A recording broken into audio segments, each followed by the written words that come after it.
골드, 뭐 나스닥, 환율까지 다 오르고 있는데 유동성이 좀 턱끝이 차 있는 느낌이거든요. 100만 불은 돈 무조건 간다고 봅니다. 무기 상승 추세가 무너졌잖아요. 지금까지는 기대감으로 올린 게 빠졌다고 생각을 해요.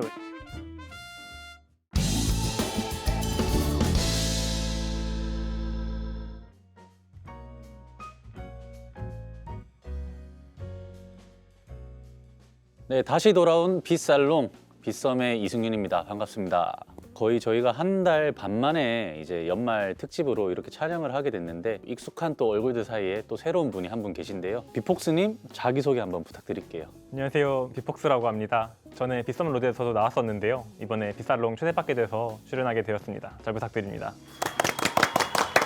워낙 유명하신 분이라서 주식, 코인 둘 다 잘하시는 걸로 오늘 또 모셔보게 됐고요. 자, 저희 바로 본론으로 좀 들어가면 9월 1일 이후로 12월 10일까지의 약간 이 자산별로 수익률 좀 비교를 한 표예요. 뭐 좀 다들 어떠셨어요? 계속 모니터링을 하고 있는데 코인만 너무 많이 내리더라고요. 골드, 뭐 나스닥, 환율까지 다 오르고 있는데 비트코인은 지금 비트코인이 이 정도였으니까 뭐 알트코인은 좀 어땠어요? 타쿠님이 보시. 별로 안 좋았죠. 예를 들어서 뭐 TG 때 높은 밸류로 상장하니까 뭐 기존에 사전 채굴 하셨던 분들은 좋지만 이후 상장하면 가격이 불장 중에서도 다 그냥 상장이 고점이었어서 뭐 알트한테는 지옥 같은 시즌이었다고 할 수 있을 것 같아요. 그 메이저 위주로 하시잖아요. 예. 좀 어떠셨어요?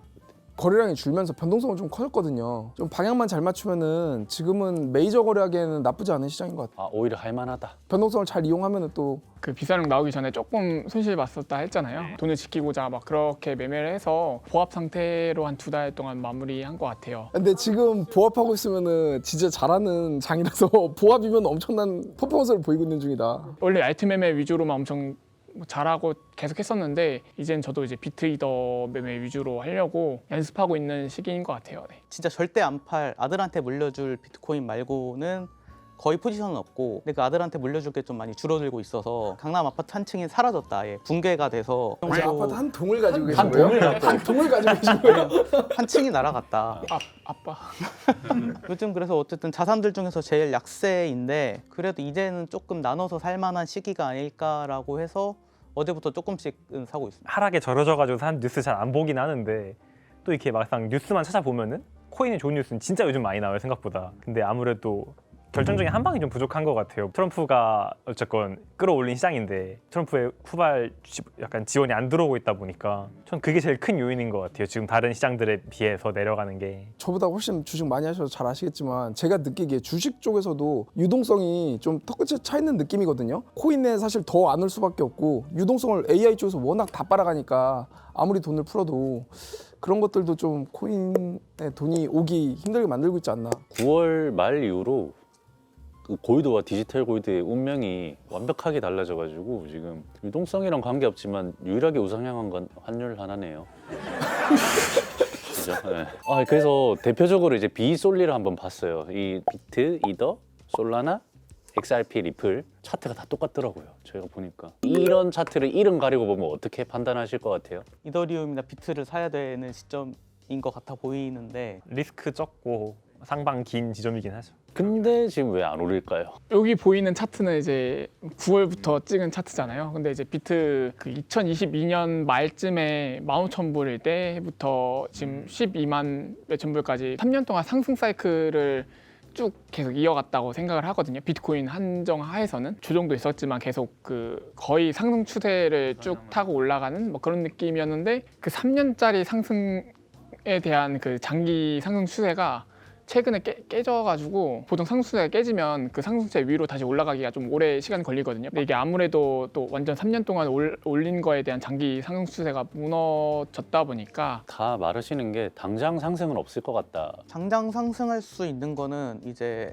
MSTR 이슈가 좀 해결이 돼서 MSCI 지수 안 빠지고, 만약에 이제 일본은행 총재가 이제 금리 인상 안 하겠다, 우리 돈 더 풀겠다 하면은 이제 바로 뭐 한 100K 찍으러 갈 수도 있지만은 그럴 가능성은 뭐 한 5% 안 되지 않을까. 비트가 그냥 이런 위험 자산들에 대한 센티먼트를 다 담고 있는 자산인 것 같아서 오히려 막 비트가 지금 엄청 오르면은 그 다음 나스닥도 오르고 이제 같이 빅테크도 같이 오르는 약간 이런 추세라고 저는 생각을 하는데, 비트가 좀 미리 좀 반영하고 있는 게 아닐까. 톰리가 얘기한 거는 한 달 정도 선행한다. 비트가 한 달 전에 떨어졌으면 이제 나스닥도 한 달 후에 떨어지고 하는데, 근데 얘가 문제가 얘기할 때마다 달라져. 지금 먼저 매맞고 있다 이런 느낌이네요. 근데 문제는 비트가 왜 이렇게 많이 떨어지냐. 그 나스닥이 그래서 선행한 걸 맞춰서 떨어져. 떨어질 때 또 떨어져요. 근데 보시면 나스닥이랑은 좀 선행을 어느 정도 하기는 해요. 10월 말에도 봐도 일단 먼저 한번 올랐잖아. 오르고 나스닥 그 다음에 오르고 조금씩은 선행을 한다. 그런 생각도 드는 것 같아요. 그러니까 비트가 사실 뭐 불장 중에서도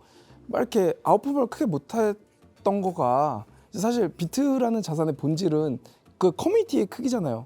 비트를 믿는 커뮤니티의 크기. 그 분위기 좋을 때조차도 예전 같은 비트 오르는 느낌을 못 받았어가지고 3달 전만 해도 막 원화로 2억 한다 막 이런 분위기. 말은 그렇게 하는데도 가격 탄력이 유명인 발언이나 뭐가 나와도 탄력을 못 받는 느낌을 제가 받았었어가지고 그럼 약간 이 커뮤니티의 이 확장 속도가 비트 커뮤니티 내부에서도 뭐 가격이 안 좋아서일 수도 있지만 뭐 내부 분란도 많고. 이것도 3달 기준인데 가끔씩 초록색이 보이고 장이 그만큼 안 좋고, 제가 그리고 보다 놀란 게 솔라나가 무슨 마이너스 40%를 찍었더라고요. 왜 이렇게 빠진 거예요, 솔라나만? 온체인 활동하는 이제 그게 메인이었는데 보면은 솔라나 대비 오른쪽에 있는 BNB는 거의 안 떨어졌잖아요. 역할이 대체가 됐어요. 이게 온체인 밈코인 이런 거에 대한 완전 대표적인 자리를 잡고 있었는데 BSC에서 나오는 밈코인들 이런 걸 밀다 보니까 솔라나를 더 이상 유저들이 매력적으로 느끼지 못하게 되고, 그다음에 펌프펀 관련돼서 이슈도 있고 이러다 보니까 아무래도 더 BNB에 자금이 들어가게 되고 솔라나는 그만큼 더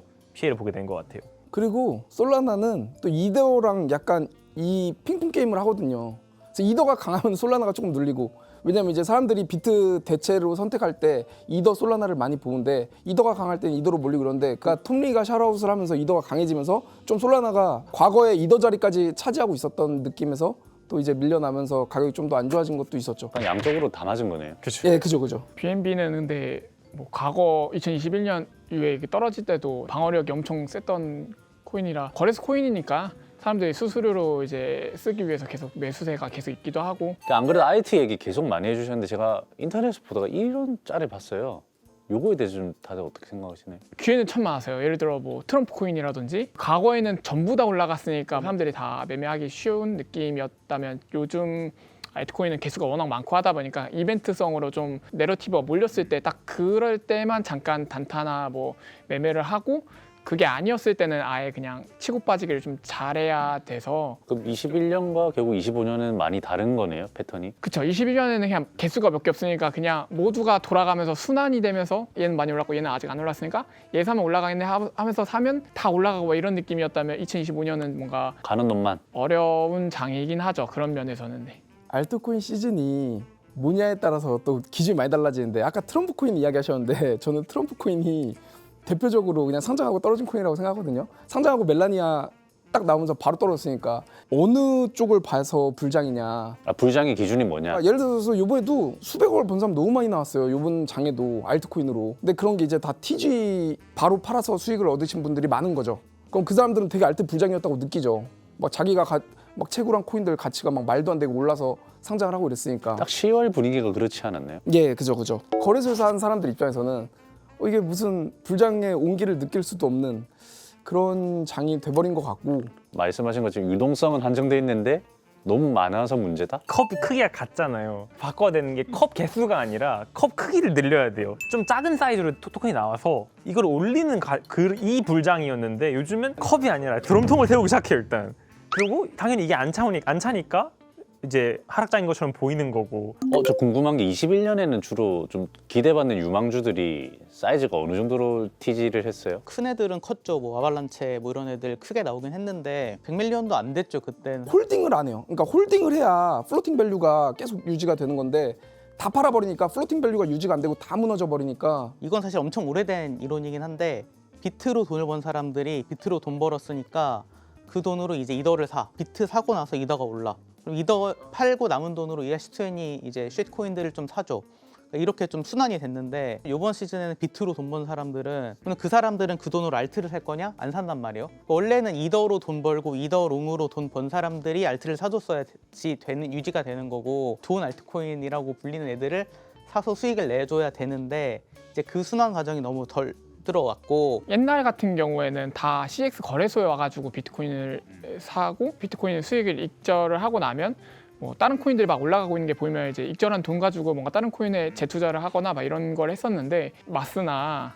아니면 뭐 이제 ETF 애들이나 막 뭐 이런 것만 있는데 그 시장 자체 그 페어에 알트코인이 존재가 안 하잖아요. 거기서 유입된 사람들은 사실 그 다른 코인들이 어떻게 오르고 내리고 있는지조차도 아예 안 보이기 때문에 관심도 없고 그냥 비트코인 익절했으면 다시 떨어졌을 때 다시 사고 이 생각을 하지 아니면 다른 주식을 사거나 알트코인으로 유입이 안 돼서 사실 이제 비트코인이랑 이제 이더리움만 치고 올라갔던 장이었던 것 같고 조금 뭐 민감한 얘기일 수도 있는데 예전에 한 달 전쯤에 비복스님한테 제가 얘기한 적이 있는데 이게 코인이 안 되는 이유가 있다. 왜 안 되는 것 같냐 생각을 해보니까 부동산으로 돈을 번 사람들은 거기서 본 모든 수익으로 부동산을 또 사. 근데 비트로 돈 번 사람들 비트를 더 그 돈으로 더 사고 이더를 더 사느냐 이제 이러지 않고 그걸로 뭐 이제 회원권 사고 부동산 사고 이제 주식도 사고 이제 이러는데 사실 뭐 저도 자유롭게 못하긴 하지만은 근데 저는 이제 알트에 좀 이제 재투자 조정을 거쳐서 스타가 나와야 결국 시장도 관심을 끌고 커뮤니티도 좀 더 들어오고. 자, 그래서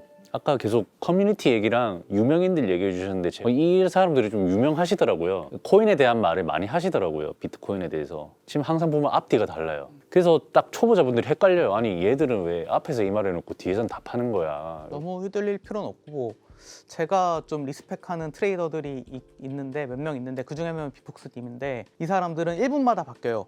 야 이저 무조건 롱이다 하고 2분 있다가 아니야 쇼신 거 다 팔았어 이러는 거야. 이게 뭐야 왜 갑자기 1분 만에 바뀌지 했는데 비단 비폭스님만이 아니라 그냥 다른 사람들 트레이딩을 이제 자주 하는 사람들 입장에서는 내가 정한 게 하다가 맞으니까 이제 맞다고 한 건데 아닌 순간 바로 그냥 파는 거거든요. 내가 틀릴 수 있다를 항상 깔고 가는 거네요. 예전에도 많이 나오던 말인데 코인과 사랑에 빠지지 말란 말 하잖아요. 내가 물린 코인과 사랑에 빠지지 말라고. 뭔가 하나에 이게 고집이 생기기 시작하면은 되게 그 결정이 틀렸을 가능성이 높아지거든요. 이런 사람들도 물론 대단한 사람들인데 뭐 비슷하지 않을까요? 본인이 말해도 그거를 당장 피벗할 수 있는 뭐 능력도 있는 걸 거고 물론 그거를 대중에게 들이민 다음에 자기가 파는 건 나쁜 짓인 것 같긴 한데 얼마 간다는 말은 사실 누가 맞출 수 있겠어요. 그리고 저분들이 모를 사람들이 아니란 말이죠. 그러니까 뭐 오를 것 같다, 하락할 것 같다는 의견일 수 있는데 얼마 간다고 특정 가격을 지목하면 무조건 마케팅 용어라고 생각을 해야 돼요. 물론 그렇게 긍정적으로 내가 비트코인 맥시아에서 언젠가 이거 100만 불 가 긍정적인 미래를 상상을 할 수는 있어도 무조건 갈 거야 이렇게 말하는 거는 사실 뭐 무당이 아니고서야 100만 불은 전 무조건 간다고 봅니다. 근데 언젠지를 모르는 거죠. 그러니까 현물로 사서 진짜 버틸 거면은 뭐 나쁘지 않을 수도 있다. 썸에서 현물로 사기 좋죠. 풍부한 유동성, 저렴한 수수료. 특히 왼쪽 분이 제일 악명이 높으시더라고요. 아서헤이즈는 알트코인에 대해서 언급할 때는 막 비상식적인 가격을 말하기 때문에 참고할 가치도 없죠. 참고할 가치가 조금 있는 게 그 소리 하면은 보통 고점입니다. 맞아요. 그건 맞긴 해. 그리고 이제 반꼴로. 네, 이제 쓰레기다 다 팔아라 하면은 그때쯤 사면 돼요. 최근에 아서이즈가 자기가 어떤 코인 샀다고 했죠. 정확히 토큰 이름은 기억이 안 나는데 자기가 뭐 좋다고 사라고 해놓고 그거 뒤에서 다 팔다 걸리고 하는 말이 슈퍼카 대금 냈다고 그거 팔아서 이게 또 아서이즈가 쓰는 이제 그 칼럼 글들이 있어요. 또 그건 되게 볼만해요. 근데 얘가 이제 뭐 SNS에서 말하는 것들은 좀 믿고 걸러도 되지 않나. 예를 들어 텔레그램에서 이제 활동하시는 그런 오늘 모신 분들 같이 그런 분들의 말도 어느 정도는 필터링해서 들어야겠네요. 그죠. 모든 글들은 그죠. 다 비폭스님 본인 말도. 의견을 본인의 가져서 생각이 있어야죠. 판단의 근거 중에 일부로 활용해야 되는 거지 판단을 남에게 맡기는 건 안 된다고 생각을 하거든요. 인플루언서들 뭐 누구 이렇게 글 볼 때 진짜 중요한 게 그냥 뭐 얼마 간다 이런 말만 뭐 사세요 파세요 뭐 이렇게 근거 별로 없이 뭐 차트만 올려놓고 말한다 이런 사람들 다 거르는 게 좋고 그 근거 내용들이 중요하거든요. 사실 저런 말 할 수 있어요. 근데 이제 그 근거가 어떤 생각의 기저로 내가 했는지 자세하게 이야기해 줄수록 그것만 취해야지 저런 거는 전혀 의미가 없는 것들이죠 사실. 코인 투자자라면 환율에 민감할 수밖에 없다고 생각해요. 비트 가격이 글로벌 기준으로 따라가기 때문에 환율이 오르면 비트가 원화 기준으로도 분명히 상승을 하기 때문에 그래서 현재 환율에 대해서 좀 다들 어떻게 보시는지. 뭐 조금 민감한 얘기긴 하지만은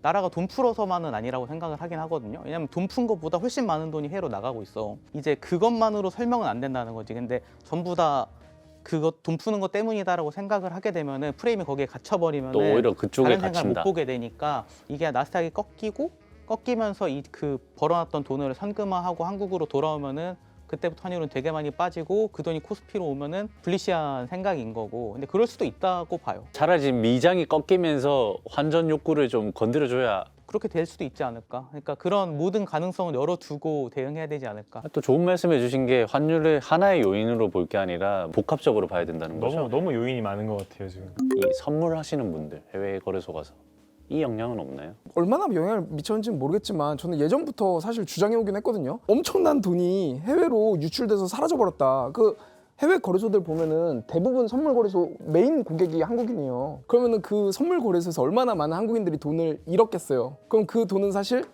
해외로 가서 사라져 버린 거라 그거 규모 추산은 안 되지만 제가 생각했을 땐 뭐 적은 금액은 아닐 거다. 이거는 뭐 비싼 거 관계없는 제 개인적인 질문인데 만약 국내 거래소에서 선물이 되면 조금 그게 완화가 될까요? 매우 완화될 것 같은데요. 매우. 유동성이랑 환 변동성이 크면은 우리가 원화가 중요한 사람들 입장에서 원화 선물 거래소를 많이 쓰지 않을까. 규제가 이렇게 정비가 되고 좀 뭔가 제도가 좀 탄탄히 갖춰져서 국내 거래소에 만약에 선물 기능이 도입이 돼요. 이런 거는 조금 거래소에서 챙겨야 된다. 해외 이용자들한테 열어줘야 된다. 이유가 뭐예요? 일단 만약에 원화 스테이블이 도입된다면 당연히 그거의 사용처를 늘리려면 그럴 수밖에 없는 거고 오, 이용자가 기본적으로 많아야 되거든요. 근데 저는 제 생각에 한국에서 연다 그러면은 한국인들이 워낙 선물 거래소를 많이 썼기 때문에 되게 유동성이 딥해질 거예요. 다른 거래소에 비해서 제 생각에는. 그러니까 해외 이용자들도 한국 거래소를 쓸 유인이 되게 커지거든요. 왜냐면 여기가 유동성이 크니까. 그거까지 끌어와야 제대로 딥해질 것 같아서 실 이용자층이 그리고 우리는 외화를 벌어오는 뭐 일종의 그죠, 그렇게 그죠. 주체가 될 수 그죠. 있는 거죠. 좀 청산을 잘 시킬 수 있도록 그런 보험기금 같은 걸 좀 넉넉해놔야 될 것 같다. 그냥 유동성이 부족해가지고 막 200원, 300원대에 거래되던 갑자기 막 1,000원, 2,000원 찍고 와버리고 이렇게 되면서 난리 날 수가 있으니까 이제 그 부분은 좀 잘 관리가 돼야 되지 않을까. 안전장치. 정부랑 협상이 잘 돼서 열린다라고 했을 때 규제가 정말 어마무시하게 붙은 거래소가 열릴 것 같거든요. 제가 봤을 때는 국내 주식에 있는 뭐 선물이나 아니면 신용거래 이런 것만 봐도 규제가 진짜 세요. 저희가 흔히 쓰는 선물 거래소에서는 증거금의 한 90%가 사라지면 청산된다. 보통 그런 개념이잖아요. 보험기금 10% 끼고. 근데 그게 아니라 한국에서는 뭐 사실상 포지션 한 30%만 손해봐도 다 닫아버리거든요.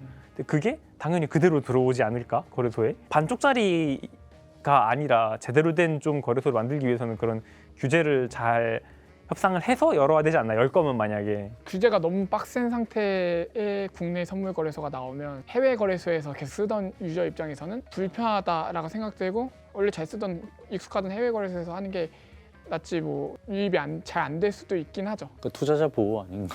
그게 투자자 보호가 좋을 수도 있는데 사용함에 있어서 불편해지니까. 아니, 그렇죠. 그래서 적당히 어느 정도 뭐 쓸만하게 그 정도 선에서 하면 괜찮을 것 같아요. 미국 금리 얘기하셨는데 재정 정책이나 뭐 달러가 좀 풀리면 환율이 떨어질 거다 했는데 얼마 전에 뭐 파월이 비폭스님이 이거 실시간으로 보시면서 중계를 해주신 것 같은데 거의. 그러니까 이번에 FOMC가 이제 예상이 매파적인 금리 인하를 한다라고 생각을 했는데 이번에 파월이 진짜 가지고 온 정책들도 그렇고 기자회견에서 하는 말도 그렇고 너무 비둘기다, 너무 좋은 쪽으로만 말을 한다라고 생각을 했는데 그럼에도 불구하고 시장은 지금 못 올리고 있잖아요. 아니 얘가 이렇게까지 말할 정도면 지금 시장이 얼마나 안 좋지?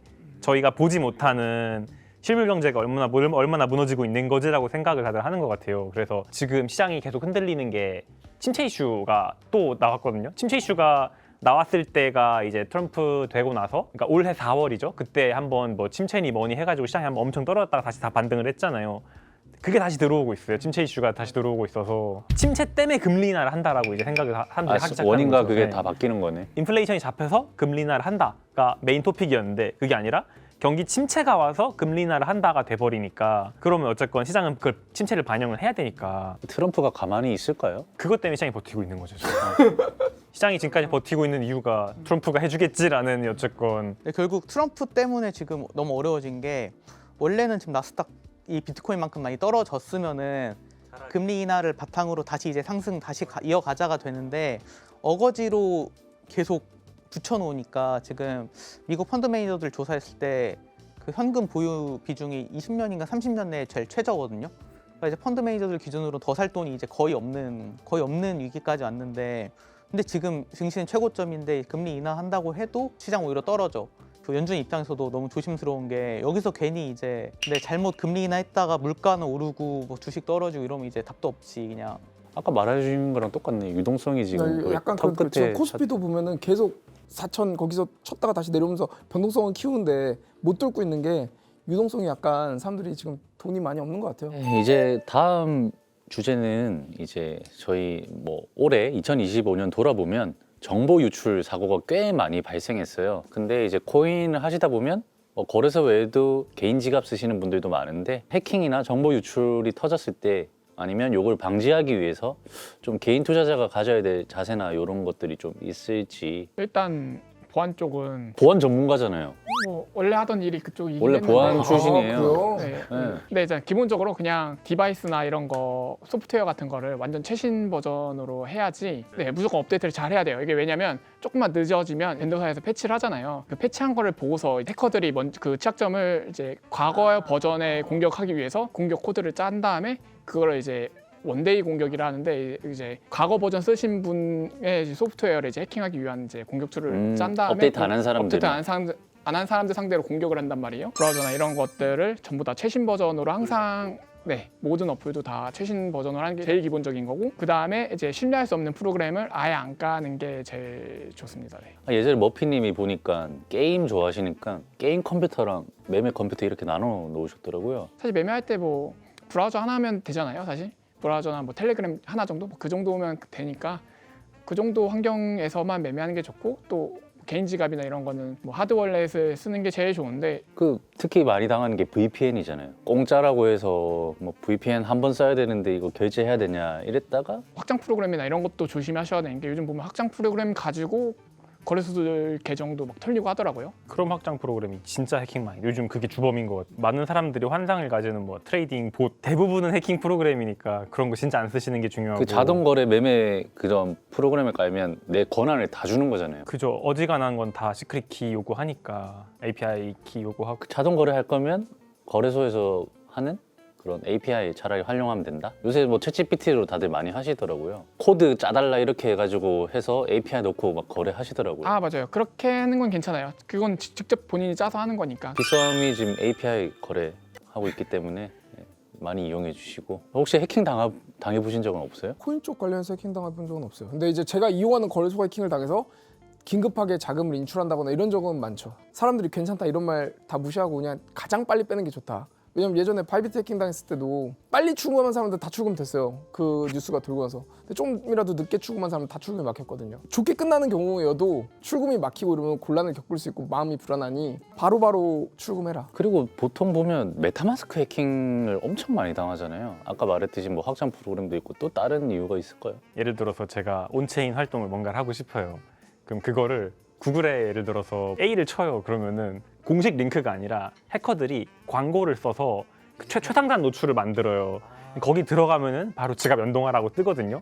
그런 경우에서 이제 당하는 경우가 제일 많고 메타마스크 해킹 같은 경우에는 코인 소개해주는 이제 그런 사이트들에서 공식 링크를 찾아 들어가거나 대부분 그게 제일 좋죠. 직접 링크를 쳐서 들어가는 거나. 제일 좋은 게 이제 빗썸이나 뭐 이제 그런 거래소에서 연결돼 있는 공식 사이트로 연결해 들어가거나 그리고 OTP 이런 것도 귀찮다고 안 하시는 분들이 있는데 요거는 필수겠죠? 웬만하면은 그 로그인 서비스 이용하는 게 있으면은 거기서는 다 OTP랑 이런 거 걸어두고 거래소든 뭐든 다 비밀번호 다 아예 다 다르게 해가지고 개인이 조심해야 되는 것도 많다. 국내 거래소 안에만 있으면 사실 해킹당할 만한 건덕지가 별로 없고 당해도 이제 뭔가 법적인 테두리 법적인 안에 테두리 있으니까. 안에서 뭔가 잡을 수가 있고 한데 해외로 나가면 사실 그때 말씀해 주신 게 인상이 남았어요. 저는 그 인플레이션에서 살아남기. 저는 뭐 제가 직장을 떠나서 투자를 해야 된다는 입장인데 네 분은 또 어떻게 좀 보시는지. 사실 요즘 같은 시대가 좀 인플레이션이 너무 그냥 눈에 보이는 자산 가치가 너무 인플레이션이 있어서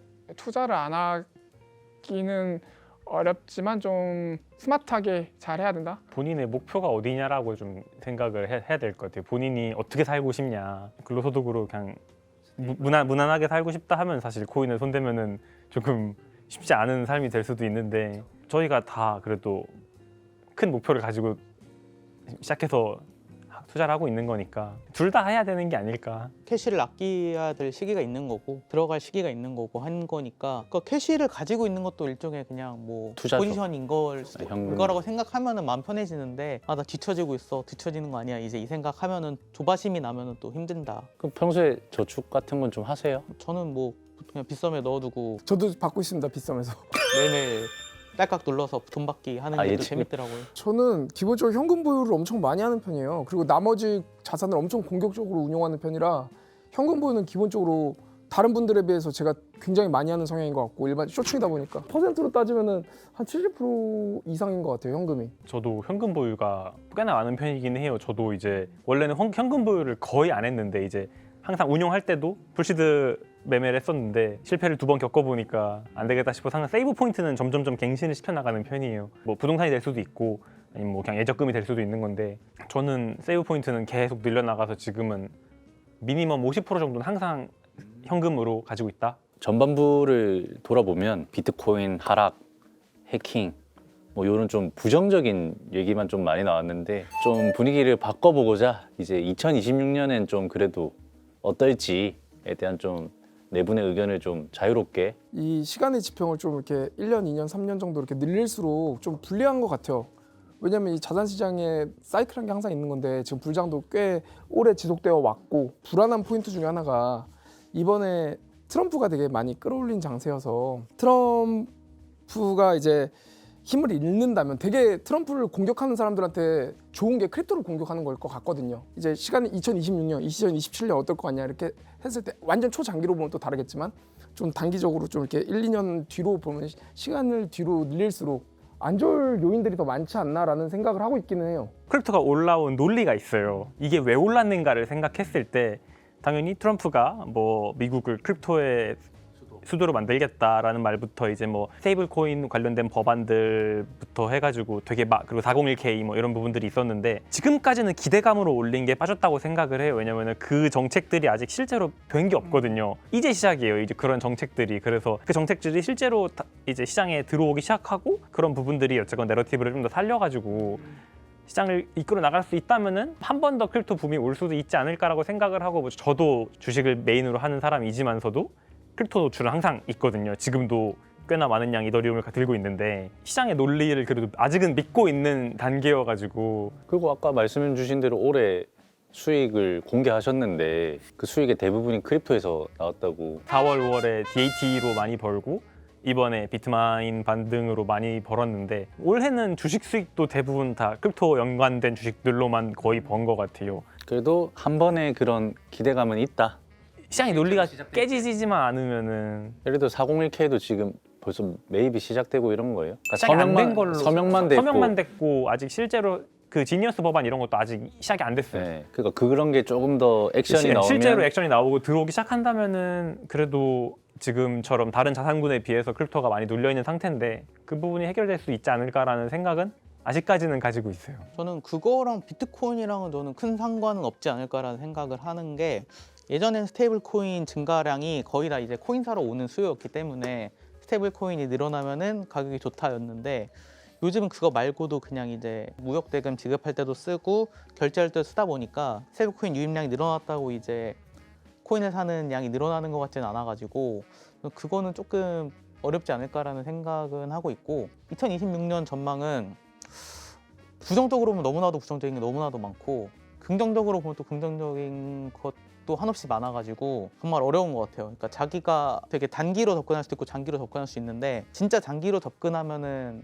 좀 희망찬 내년이 될 수 있고 단기로 보면 좀 어려울 수 있지 않을까. 예측을 하기보다는 대응을 하는 장이 더 될 것 같아요. 우리가 여기서 전망하고 있으면은 아서 사실 헤이즈 같은 우스워지기 딱 좋죠. 똑같죠. 아까 말한 거랑. 저는 이제 어떻게 생각하냐면 차트로 좀 많이 접근을 하다 보니까 아까도 말했다시피 3년 동안 상승 사이클을 하던 장기 상승 추세가 무너졌잖아요. 근데 보통 이게 무너지면 그 위로 다시 올라가긴 좀 어려워요. 아니면 올라가고 싶어도 횡보를 하다가 올리거나 요번 시장은 사실 그 ETF 이후로 그 기간 미국 자금으로 이제 상승시킨 거라서 그래서 뭔가 과거랑은 좀 다를 것 같긴 한데 이게 어디까지 빠질지는 잘 모르겠으나 장기 추세가 깨졌으니까 저는 일단 보수적으로 과거의 경험이 있기 때문에 보수적으로 접근할 수밖에 없고 3년 올린 거에 대한 하락을 대체 얼마나 길게 힘들게 고통 주면서 갈지 이것도 솔직히 걱정이에요. 그렇게 안 됐으면 제일 좋겠어요. 저도 이제 지금 2달 만에 말린 반건조 오징어 됐다고 너무 고통스러워서 맞아요. 지금도 고통스러워. 결국 예측을 할 수는 없는 거고 대응이 중요하다로 좀 기겨질 수 있는데 그런 말 있잖아요. 지금 무릎을 꿇은 거는 추진력을 얻기 위함이다. 왜냐면 하락장 다 겪어보셨잖아요.